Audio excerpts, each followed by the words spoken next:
Hello everyone, welcome back to my channel. তোমরা সবাই কেমন আছো? আশা করি সবাই ভালো আছো, সুস্থ আছো। আজকের ব্লগটা একটু অন্যরকম হতে চলেছে।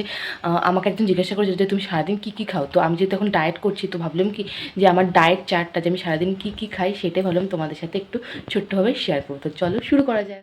তো ডায়েটের সর্বপ্রথম সকালে উঠে যেটা আমি খাই সেটা হচ্ছে মর্নিং ড্রিঙ্ক। আমি 1 গ্লাস গরম জলে একটা লেবু লেবু দিয়ে খেয়ে নিই, মানে যেটা পাতিলেবু বলা হয়, সেটা তোমরা খেতে পারো। এখানে কিন্তু অনেক কিছুই খাওয়া যায়। তোমরা অ্যাপেল সাইডার ভিনিগার খেতে পারো জলের সাথে মিশিয়ে, বা জিরে ভেজানো জল রাত্রেবেলা, তো সেটাও খেতে পারো। তো তারপর দেখো আমি আর কিচ্ছু খাই না। আমি ঠিক সকাল 10টার সময় আমি এখানটায় আজকে মুড়ি খাচ্ছিলাম। আমি এটা কিন্তু খাই না সকালে। আমি এখানে সকালে বেশিরভাগ খাই আমি রুটি, তো সেটা আজকে স্কিপ করে আমি আজকে মুড়ি আর এখানে একটু ডাল নিয়েছি, নিয়ে আমি সেটাই খাচ্ছি ভালো করে। আমি কিন্তু এছাড়া অন্য কিচ্ছু খাই না। আর ওই যে ওই ড্রিঙ্কটা খাওয়ার পরে কিন্তু আমি আর কোনো কিচ্ছু খাই না।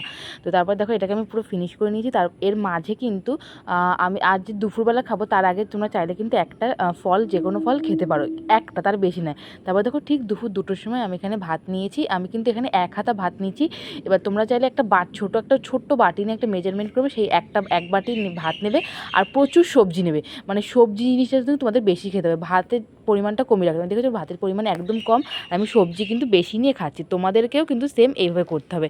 তারপরে দেখো এই দেখো আরেকটা তরকারি নিয়েছি আমি, সেটাও কিন্তু তরকারির পরিমাণটা বেশি রেখেছি, বাট ভাতের পরিমাণটা কম, কারণ আমি ওই একটু 1 হাতা ভাত দিয়ে পুরো তরকারি দিয়ে ভাতটাকে ফিনিশ করতে হবে। তো তারপরে দেখো আমি এখানটায় চাটনি নিয়েছি। চাটনি খাওয়াটা কিন্তু খুব ভালো, এতে কিন্তু অনেকটাই ফ্যাট কমে। যেহেতু টক জাতীয় জিনিস না, তোমরা এখন এই সময় যত টক জাতীয় জিনিস হবে তত কিন্তু ভালো।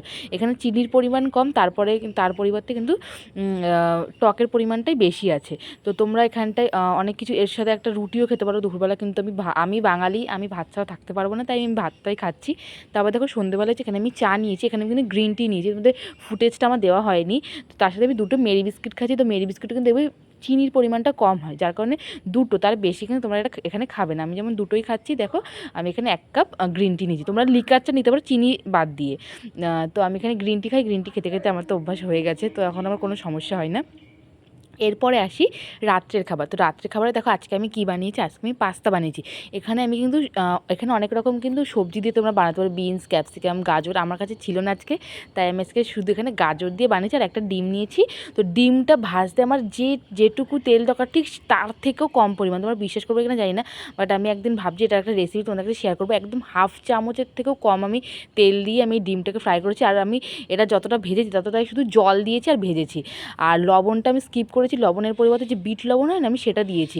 কারণ রাত্রে আমি শুনেছি যে লবণটা মানে ফ্যাটের মানে পক্ষে খাওয়াটা উচিত না, তো সেই কারণে আমি এইভাবে খাচ্ছি। তো এগুলো কিন্তু খুব হেলদি জিনিস, তোমরাও কিন্তু খেতে পারো। সব দিন কিন্তু মুড়ি বা রাত্রেবেলা রুটি এইসবকে থাকা যায় না, না খেয়ে তো থাকা যাবেই না। এইভাবে তোমরা খাও আর তার সাথে ব্যায়াম করো, তো ডায়েটটা মানে ফ্যাটটা অবশ্যই লুজ হবে। তারপর দেখো এখানে আমি 1 গ্লাস গরম জল খাচ্ছি। তো এটা খেয়েই আজকের আমার ডায়েটটা এখানেই কমপ্লিট হলো। তো ভিডিওটা কেমন লাগলো অবশ্যই কমেন্টে জানিও। টাটা সবাইকে আজকে।